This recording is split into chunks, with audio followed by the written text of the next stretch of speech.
Hey, what's up, fellas? How you doing, man? Antonelli here.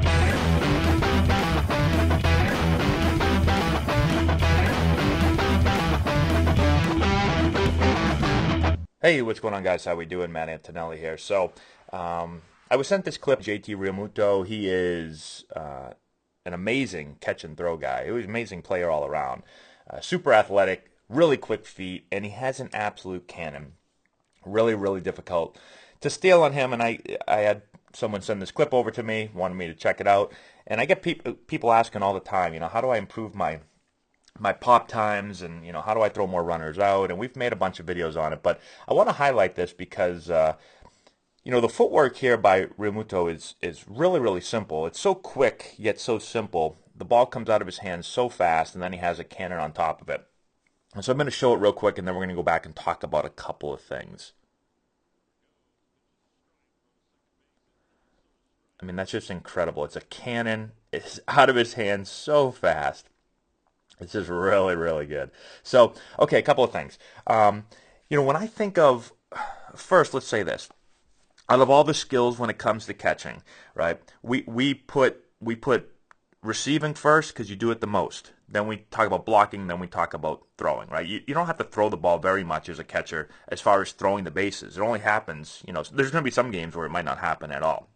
Now, with that all being said, sometimes throwing will stand out the most, right? If if you're watching a game, or let's say you're in some type of tryout or whatever, and you see this happen, you're like, whoa, we'll teach them how to receive and block, right? Even though it's not always that easy. But like this stands out. So sometimes players, they get real excited on working on their throwing, and just make sure as a catcher working on everything, right? Receiving, again, is probably the most important thing because you're going to receive over 100 times.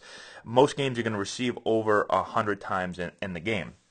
But there's no doubt that if you can, when it comes to recruiting, or it comes to trying out for teams, like this is a way to really stand out. And if you think about, catching at the lower levels, there's really no way, there's not teams aren't able to really collect data on receiving. In the big leagues they are, but not at like a tryout, a high school tryout, or even colleges recruiting. Like it's hard to quantify receiving.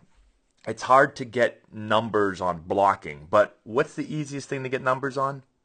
Throwing, because you have pop times. Everyone's always talking about pop times, right? You see it all over the place on Instagram and Twitter and all this stuff. Pop, pop, pop, pop, pop. Well, how do I improve my pop time? What is an easy way to do it? For me, the quickest way to improve it is to get the ball out of your hands quicker. Now, will having a better arm strength, a stronger arm help you? Yeah, no doubt about it. But it's probably going to take a little bit longer to get your arm stronger. Whereas I've been able to make adjustments with catchers and get their pop times down pretty drastically in about 5 minutes just by changing footwork. So I want to look at Realmuto's footwork right here. Okay, so the first thing I noticed, and this is interesting, and I don't watch him enough. I'd have to go back and study him and watch him catch more. But you see, as he gets ready to catch here, so the pitcher's already lifted his leg, and now he's starting to get down the mound. And you can see Realmuto do this little bit of hop right here, where he staggers his feet. He actually drops his right foot back more, and he brings his left foot up a little bit, right? So this little move right here. Okay, so is he doing this because he saw the runner take off on the leg kick, and then he said, okay, I'm going to cheat a little bit? Maybe. I'd be interested to know if he does this all the time, or if he just kind of, again, just cheated a little bit because he saw the runner moving. If you guys know, if you guys are Phillies fans, if you watch him catch a lot, let me know. I'm going to go, after I make this video, actually, I'm going to go up and see if I can find a bunch of video on Realmuto and what he does with men on first. But anyways, I do think that most catchers, especially at the big league level, they're going to stagger their feet a little bit. They're going to have their right foot back behind their left foot, right? Why? Because it makes it so much easier, if you watch his footwork here, to just take your right foot towards your left and take your left towards the target, right? So look at how quick that footwork is. He's almost ready to throw immediately, right? Like his right toe is pointed out this way. All he has to do is take his right, take this little step towards his left. Left foot's going to pick up and go to his target, and bang, he's on line His front shoulder's locked on, his feet are aligned, and he's ready to throw. Look at how quickly that ball gets out of his hands. Let's watch it again. I mean, that's incredible. And the footwork is so simple, right? So it's the same footwork that we talk about with our infielders, right to left, left to target, right? So it's getting direction towards your target, right? Direction is just setting myself up towards that target to throw. So take my right to my left, left to my target. Feet are aligned, like I said, shoulder aligned. Okay? So direction, it's getting me some distance and some momentum, right? I'm moving. I always want to be moving towards my target. So that right to left, left to target, see how it's moving him towards his target. But it's very quick. His feet are getting underneath him really, really quickly. And that's the key. Get your feet under you quick.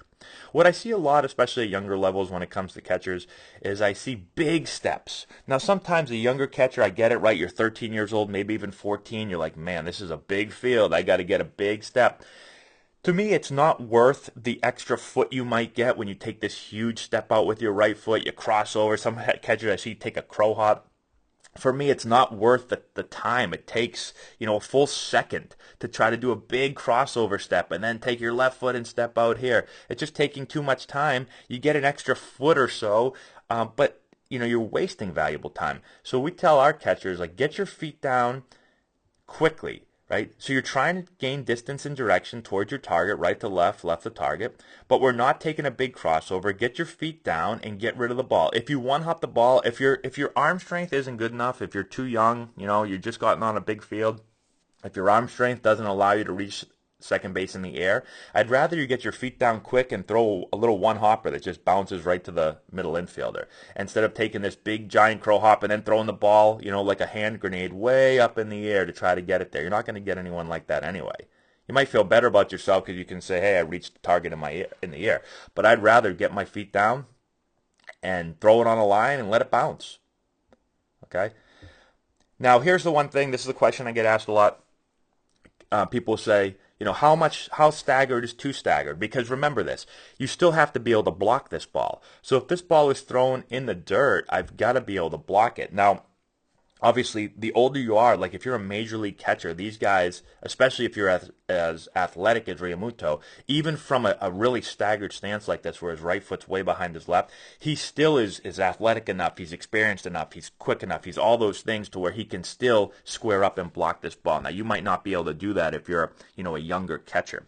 And so maybe you don't get this staggered, right? Maybe you just stagger your feet a little bit. Your left's just a little bit in front of your right. In my opinion, your left has got to be slightly in front of your right. The more you can do it, the easier it's going to be to get your footwork in place after you catch the ball. But again, it's a trade-off. You can't go so much that it affects your blocking or your receiving. For me, it'll affect your blocking a little bit more the more that this right foot gets behind your left. Okay, so maybe you're not this staggered, but you should be, in my opinion, slightly staggered. I also think that it does help your glove, your glove hand and your arm. Give yourself a little bit more of an ability to receive balls. But at the same time, again, I've seen catchers that maybe get a little bit too much, and then sometimes they have trouble getting on this side of the plate. So a ball over here, sometimes it'll take them off the plate instead of being able to cut that ball off and keeping it on the plate. So there are trade-offs. But bottom line is, mess around with it, see what works for you. Be staggered slightly. If you can do a little bit more, again, look at how quick that footwork is. Like, you can't get much quicker than that. But you just got to make sure that it's not taken away from your blocking and your receiving. But think, feet on the ground quick, right to left, left to target, distance and direction towards your target, and throw. Now, we've made other videos on bringing the ball to the center and short arm action and all that stuff, but today's video is the quickest way, the quickest to improve your pop time, for me, is footwork. Get your feet down quickly. Get in line, right to left, left to target, let it fly. And that should help you immediately. Like I said, I've taken a lot of catchers, and within 5 minutes, you work on this, and you can really improve your pop time. And again, then you work on, you can work on, your arm action. It's got to be short, right? We talk about bringing the ball to the middle of your chest. So ball comes to middle of chest, right here. I break from the chest. I pull back, the ball's got to come can't go down, right? We pretend we're in water. You know, we're sitting in water right here. Ball can't come down here and get wet. It's got to be pulled back, straight back, short arm action. I mean, all those things will really help you as well. But that's probably video for, topic for a different video, different discussion. We have talked about it in the past if you want to go check out our other videos. But just want to talk about footwork today. That's really good. And have a cannon. That'll help you too. That's all we got. Thanks for watching. I appreciate it. Subscribe to the channel, hit the notification bell, share with all your friends, all that good stuff. Thanks to our patrons on Patreon for supporting the channel. And that's all we got. We'll talk to you later.